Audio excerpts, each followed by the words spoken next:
Check 1 2 1 2. What's up, everybody? DJ Divine Justice here, aka DJ Dirty Cup.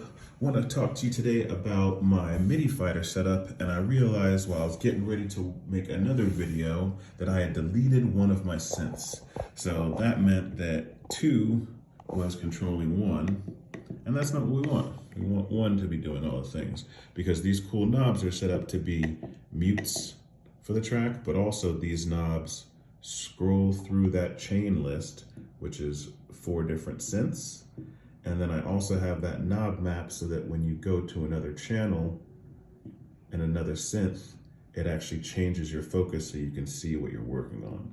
So since I deleted the first one and this first knob is not doing anything, I figured this would be a good opportunity to show you how to do that. So what I'm going to do, since I need it to be in front of this one, which is 2, the second knob, controlling 1, that's not what I want. So I'm going to insert a MIDI track. Then I'm going to make sure that MIDI track is first in line. Then I'm going to add 1 VST, a stage piano. Doesn't matter what you add. Then on the piano, I'm going to make it unnecessarily small. I'm going to group it. Then I'm going to expand in the group the knobs and the stack list. From there, you can duplicate it, and then you can also highlight everything that you have and duplicate it, depending on how many you want. 4 is good for us right now. Then I'm going to go to chain. Now, what I like to do is to have a whole, at least 8, if not 16. Either way, depending on how many you want. If you want that, here's what I would suggest. Dragging this all the way to the end, so you have 1 at the end. Then right-clicking in this space, and you have distribute ranges equally. That way, you've got a little bit more area, and also you can have crossovers, so that if you want to have 2 of them playing at the same time, that's not, it's a little bit more in-depth editing. I'm just showing you how to set up the thing primarily and how to go. Okay, so once we've set that chain, now we want to go up here above to map.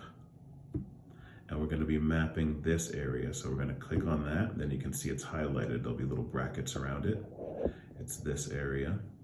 Pardon my photography skills.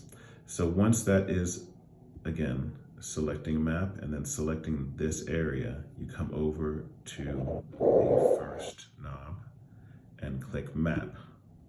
Now you undo this map, come back over, and now this chain selector will change between these 4 versions of that piano.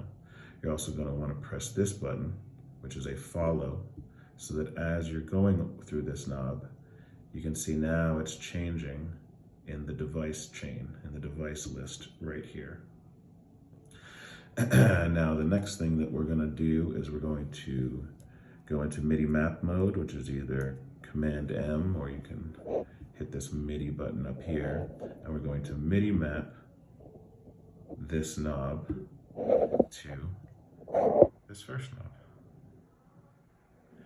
Then also going to MIDI map the instrument rack to that knob.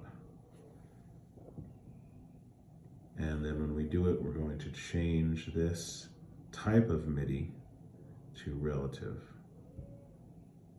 So that's that. Now, if we get back out of MIDI, now the other one is working. I'm doing 2. So you can see that 2 is working the way that it's supposed to. Mutes that channel. Now 1 should do the same thing. I should be able to hit 1, scroll between these, and have it switch over to track 1, which it did. Let's try that with 2, try that with 3, try that with 4. Now sometimes it takes a little bit of a time to pick up.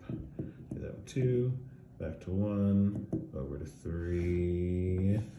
Twisting knobs is so much fun. And then the only other thing that I would need to map is to go into, again, MIDI mapping. Going to map this knob and then push down, because this is sending a toggle You can see over in my MIDI fighter where you can control and map all the ways that you want this to act. You can see that it's CC toggle and then CC, which means that this is sending toggle information. That's why the light turns on and off as you push down on it. And so that's why it makes very good mapping to be able to mute tracks, and it will show you which track is muted. So these show you which track is muted, allows you to mute them, and then as you turn them, it changes. So kind of like the point is that you can have a combination.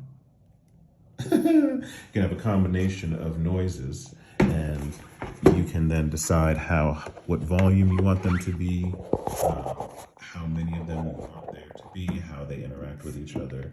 So if I mute those, then, oh my goodness. Let's see, if I mute those, take away the browser,